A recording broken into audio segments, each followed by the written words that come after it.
Salut, je suis Marc Biagny et je vais t'aider à devenir une meilleure version de toi-même. Alors aujourd'hui, j'ai envie de faire une vidéo comme je les aime, tu vois, les vidéos où je balaye un peu les idées reçues, où on va un peu balayer, tu vois, les légendes urbaines et tous les mythes qu'on nous bourre dans le crâne. Et au final, on sait jamais trop à qui se vouer, on sait jamais trop à qui on peut faire confiance et tout ça, notamment sur la question des aliments que l'on croit bons pour la santé, que l'on croit sains, mais en fait qui ont un impact pas terrible sur toi, sur ton état de forme ou sur ton état de santé.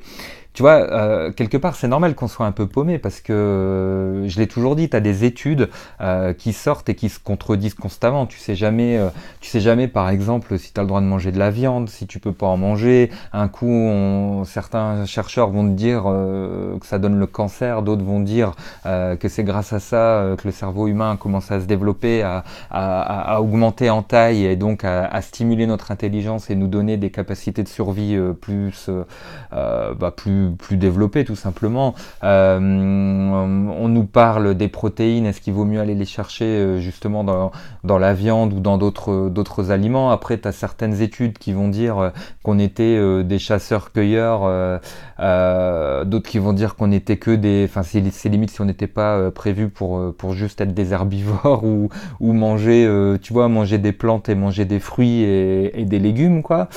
Et finalement, tu sais jamais trop, en fait. Tu sais jamais trop qui écouter, tu sais jamais trop. Alors la vérité, comme toujours, elle est dans la modération, elle est entre les deux, tu vois. Faut pas avoir une attitude extrême par rapport à l'alimentation. Faut jamais avoir une attitude extrême par rapport à l'alimentation.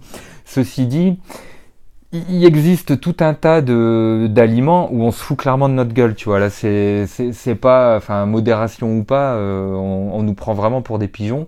Je pense par exemple à toute cette gamme de biscuits ou de produits labellisés fitness, tu sais, les produits qu'on te dit, enfin qu'on te donne pour faire, enfin après l'effort ou avant l'effort, ou tu vois les produits de sport, quoi. En général, c'est des trucs blindés de sucre, blindés d'additifs.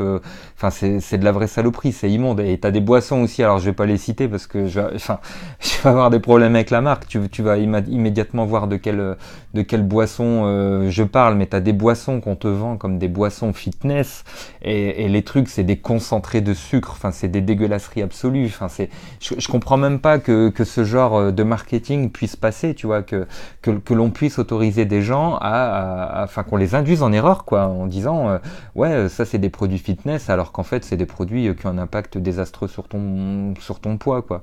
Alors après, c'est pareil avec toutes ces huiles ou ces margarines, tu vois, oméga 3, oméga 6, on te le vend comme le truc super sain qui va booster ta mémoire, qui va te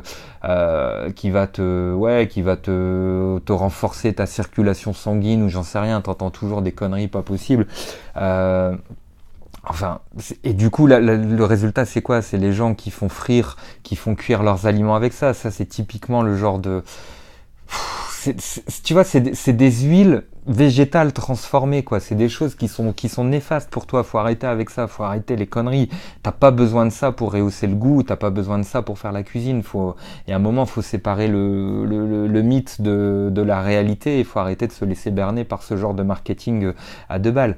Alors après, t'as aussi les céréales pour enfants. Alors, enfin, moi, j'ai des enfants personnellement, et j'en ai mangé beaucoup quand j'étais petit parce que j'adorais ça, et aujourd'hui, j'en donne à mes enfants parce que c'est pratique. Mais j'essaye d'être vraiment vigilant parce que les céréales pour enfants, c'est une vraie saloperie. Enfin, tu vois, le pire, c'est qu'on market ça comme le petit déjeuner parfait pour les enfants. Mais le truc, si tu lis les étiquettes, en fait, c'est un concentré de sucre. D'ailleurs, tu le sens bien, les enfants, quand ils mangent ça, ils ont un énorme pic d'énergie. Tu sais, ils montent de 0 à 1 en 30 secondes. Ils sont énervés comme des puces. Et après, ils ont tous les symptômes des junkies. Tu sais, ils redescendent, ils s'énervent, leurs nerfs lâchent un petit peu. Le sucre fait plus effet. Et tu vois que ça a eu un impact pas terrible sur leur corps, et ils sont tout simplement en manque, quoi. Donc ouais, les céréales pour enfants, c'est vraiment pas terrible. Et d'ailleurs, les biscuits petit-déj, c'est pareil, tu vois, je sais pas si tu manges, tu sais, Enfin, c'est surtout, j'ai remarqué, c'est surtout les femmes qui font ça. Enfin, si t'es un homme, peut-être que tu le fais aussi, j'en sais rien, mais tu sais, qui mangent les biscuits, là, c'est souvent des petits pochons de 4 biscuits. C'est pratique parce que tu manges ça dans la voiture ou tu manges ça au bureau quand t'as pas eu le temps, parce que t'avais envie de dormir plus longtemps ou parce que t'as pas le temps le matin. Tu vois, tu manges ça après dans ta voiture ou au bureau. T'as plein de gens qui font ça, mais ça, c'est pareil, c'est une abomination sans nom. D'ailleurs, je trouve ça vachement ironique, mais tout ce que tu vas trouver dans le rayon petit-déj d'un supermarché, alors que le petit déjeuner, tu vois, c'est un peu le repas qui te lance ta journée, c'est le repas le plus important, c'est le repas qui te met le pied à l'étrier, c'est lui qui va tout conditionner en fait. Si tu réussis, si tu foires même ton petit déjeuner, tu vas être assuré de grignoter, tu vas avoir, je sais pas, tu vas avoir des carences qui vont t'empêcher de tenir tout au long de ta journée, tu vas avoir faim, tu vas être de mauvaise humeur, le petit-déj, c'est super important. Moi, j'encourage toujours les gens à en faire un et en faire un bon. Mais un bon petit-déj, c'est surtout pas un petit-déj fait avec des produits que tu trouves dans un rayon petit déjeuner de supermarché. À chaque fois, c'est un festival de produits transformés avec du sucre, du sucre, du sucre, une charge en sucre bien plus élevée que ce pourquoi enfin, notre corps est prévu d'assimiler, tu vois, c'est des hérésies. Donc c'est comme enfin ouais, tous ces biscuits là, c'est des trucs qui sont fort élevés en calories, fort élevés en sucre, pour un apport en protéines et en fibres qui est ridicule. Donc faut arrêter ça.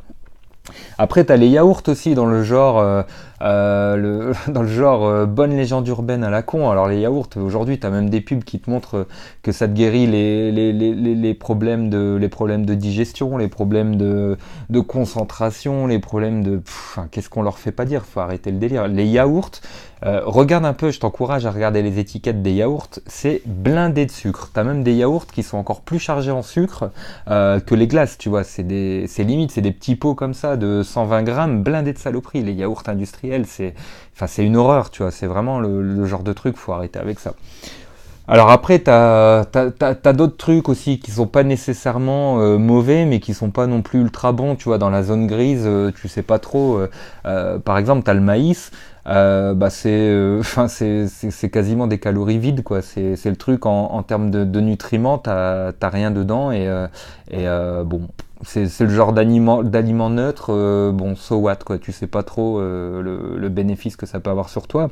Et le riz, c'est pareil, tu vois, par exemple, le riz, c'est pas malsain, c'est pas mauvais pour toi, mais c'est pas bon non plus, tu vois. C'est dans une autre, une genre de zone entre les deux, tu vois. C'est juste des glucides un peu vides, tu vois, un peu pas ultra nutritif, mais bon, ouais, voilà, c'est pas et encore que ça dépend quel riz, parce qu'aujourd'hui, tu vois, on te vend des riz que tu peux cuire en 3 minutes. Enfin, les trucs, c'est même les pâtes. Tu vois, je sais pas si t'en as déjà acheté des trucs comme ça, des pâtes qu'on peut cuire en 3 minutes. Enfin, c'est n'importe quoi. Le truc, il est transparent. Enfin, tu vois à travers. Tu vois très bien qu'ils ont vidé le concept même du produit de sa substance, qu'ils ont enlevé tous les nutriments et qu'ils ont enlevé toutes les fibres et toutes les bonnes choses qu'il y avait là-dedans pour en faire un genre de pâte industrielle transformée qui a pas trop de goût et pas trop d'intérêt, tu vois. Enfin bon, quelque part, là où où j'arrive, c'est que t'as deux énormes mythes, tu vois. Enfin, tu vois, la liste elle est longue en fait. J'aurais pu la continuer encore pendant 107 ans avec tout un tas d'autres produits assez logiques et que tu connais déjà, tu vois, j'en oublie tout un tas. Mais au final, enfin, là où tu as un gros piège, à mon avis, 99% des choses que l'on annonce comme bonnes enfin, comme pauvres en gras, tu vois, voilà, comme pauvres en gras, 99% de ces choses qu'on te dit allégées, tu vois, le light, tout ce qui est ouais, le light, allégé en gras, le bio, le machin. En réalité, quand tu regardes les étiquettes, c'est toujours des produits chargés en sel ou en sucre, ou des produits transformés, ou des produits pauvres en fibres. C'est-à-dire qu'on a vidé la valeur nutritive de ces trucs-là, donc on a essayé de rogner sur les calories sur ces choses-là, donc enfin, le paradoxe, il est complètement con, c'est-à-dire qu'on a enlevé le côté nourrissant de ces produits-là pour les rendre un peu moins chargés en calories, et on te les vend comme léger, comme safe, comme sécurisé pour toi. C'est un non-sens absolu. Et alors, justement, sur le bio, pour moi, c'est le deuxième mythe. Le bio, si tu crois que c'est mieux pour l'environnement, le bio, bah vas-y, mange bio. Mais ne tombe pas dans le panneau de croire que le bio est plus sain pour la santé. Tu vois, le bio, ou en tout cas toute la galaxie de labels bio, sous-labels qui gravitent autour de cette industrie-là, c'est du pur marketing. Tu vois, à un moment, faut remettre un peu les idées en place. Et ça, c'est le genre de truc enfin moi, ça m'érisse les poils. Honnêtement, ça me prend la tête. C'est juste que les mecs enfin les agriculteurs, les producteurs qui s'engagent dans la voie du bio utilisent, c'est pas qu'ils utilisent pas de pesticides, tu vois, c'est pas qu'ils utilisent pas ce genre de trucs, c'est juste qu'ils utilisent les pesticides autorisés par les instances européennes, machin truc, par n'importe quel organisme supranational qui délivre les labels et les étiquettes.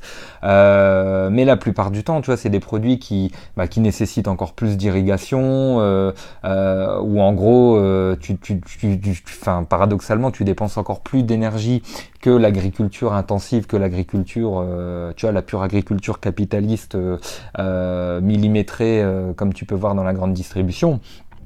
C'est juste que c'est des pesticides et des procédés de synthèse qui sont approuvés, qui sont voilà, qui sont contrôlés et qui ont montré, enfin, pas avoir ou pas trop avoir d'effet sur l'être humain, mais souviens-toi que c'est juste une stratégie marketing, tu vois. À un moment, faut juste être bien conscient des choses. Les mots ont un sens, et le bio, c'est juste une idée de persuasion, une idée de manipulation qui t'entraînerait à penser que c'est plus sain, que les mecs qui font leur agriculture en pagne avec 5 chèvres et 3 moutons dans leur jardin. C'est pas du tout ça. Ils utilisent tout un tas de saloperies et de procédés industriels comme les autres. C'est juste qu'ils le font avec des proportions ou en suivant des règles qui les autorisent à avoir le label bio. Sois juste conscient de ça. Alors au final, je vais conclure sur ça. Je voudrais juste faire un dernier rappel. Perdre du poids, au final, c'est toujours une affaire de quantité, pas de qualité. C'est-à-dire que tout ce que je t'ai dit sur les calories et la qualité de la nourriture, finalement, tu t'en fous un peu parce que tout ce qui compte, c'est la quantité de calories que tu vas ingérer au final, mise en parallèle avec la quantité de calories que tu vas dépenser. Tu vois, ça, c'est vraiment important de le comprendre. Ça paraît même pas logique au final, mais la réalité, c'est ça, c'est que c'est un bête principe mathématique. Si tu veux perdre du poids, il suffit juste d'avoir un déficit calorique par rapport au nombre de calories que tu es censé dépenser dans ta journée. Alors bien sûr, ça c'est la théorie. Réussir à faire ça, c'est d'ailleurs bien l'objectif de mon accompagnement. J'en parle souvent, tu sais, mon accompagnement Venus Body. La théorie, elle est facile à comprendre, mais mettre ça en pratique, c'est super dur pour tout un tas de raisons. Et tu as le côté psychologique qui joue énormément. Et si tu réussis pas sur le côté psychologique, tu peux pas réussir à te transformer, tu peux pas réussir à transformer tes habitudes. Mais malgré tout, le point c'est ça, c'est que c'est la quantité qui prévaut quand on veut perdre du poids. Alors là, on a parlé de la qualité, on a parlé des attributs de qualité plutôt que de volume ou d'attributs de quantité. Quelque part, quand on veut s'interroger sur qu'est-ce qu'une nourriture saine, qu'est-ce qu'une nourriture bonne pour la santé, peut-être que le vrai mot qu'on devrait utiliser, c'est nutritive. Tu vois, une nourriture avec des bons apports nutritifs, avec des bons nutriments. Ça, c'est peut-être, ouais, je sais pas, c'est peut-être l'idée qu'il faudrait mettre en avant. Et ces bons nutriments, bah, c'est comme d'habitude. C'est ce que je te disais tout à l'heure en début de vidéo, c'est que la vérité, elle est dans la modération. Des bons nutriments, c'est des nutriments variés, c'est des nutriments qui ont une belle diversité en termes de protéines, de glucides, de lipides. Tu vois, les lipides, c'est les gras, et en général, on a tendance à les fuir, mais ils sont super importants pour tout un tas de raisons. Alors, je t'encourage pas à aller les chercher dans les oméga 3 et les oméga 6, justement, on en parlait tout à l'heure, mais malgré tout, c'est des nutriments que tu dois avoir pour fonctionner correctement. Et tout est une question de bonne charge et de bonne répartition.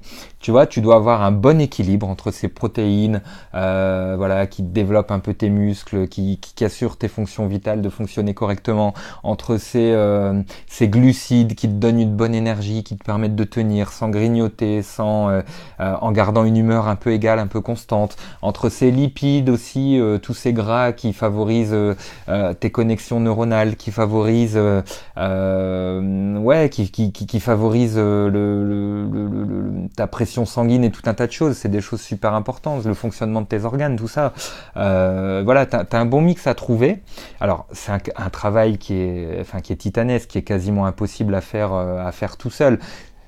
La bonne réponse, c'est juste d'avoir une bonne diversité, d'avoir, tu sais, ton assiette, tu peux la séparer en trois. Tu peux séparer d'un côté les féculents, tu vois, les pommes de terre ou riz ou pâtes, les viandes, poissons et tout ça, et les légumes, tu vois, en trois. Donc déjà, si tu fais ça, tu es déjà sur la bonne voie. C'est juste un principe simple que tu peux appliquer tout de suite qui te permet d'être dans le vrai. Mais voilà, le truc, c'est que manger sainement, ça veut dire faire attention à la qualité nutritionnelle de ces aliments que tu vas manger. Donc voilà, à un moment, il faut aussi briser certains tabous par rapport au marketing, par rapport à l'industrie. Moi, je suis persuadé que le monde moderne est un bienfait à tous les niveaux. Tu vois, on vit plus longtemps, la société de loisirs. Enfin, moi, je suis comme toi. Tu vois, je suis le premier à apprécier les bienfaits d'avoir Netflix, d'avoir une offre abondante de loisirs et de choses à faire. Tu vois, ça c'est les choses. Enfin, voilà, j'apprécie aussi d'avoir une offre abondante en termes de restauration. Tu vois, tu peux manger en moins de 2 minutes si tu veux. Tu peux manger dans des restaurants où tu vas manger pendant 2 heures. T'as des expériences, t'as des expériences qualitatives où on va travailler sur ton goût, sur tes sens, sur ton odorat, sur ce que tu sais, t'as tout un tas de concepts de cuisine créative et tout ça. T'as aussi des cuisines purement fonctionnelles, t'as des cuisines bio, t'as des cuisines véganes, t'as des cuisines sans gluten. Peu importe, il existe tout un tas de solutions. Et puis en plus, elles sont pas toutes exclusives. C'est pas parce que t'as décidé de manger vegan aujourd'hui que demain t'as pas le droit de manger un bon steak tartare. J'en sais rien. Tu vois, tu fais ce que tu veux. La clé, c'est toujours la diversité et de prendre du plaisir.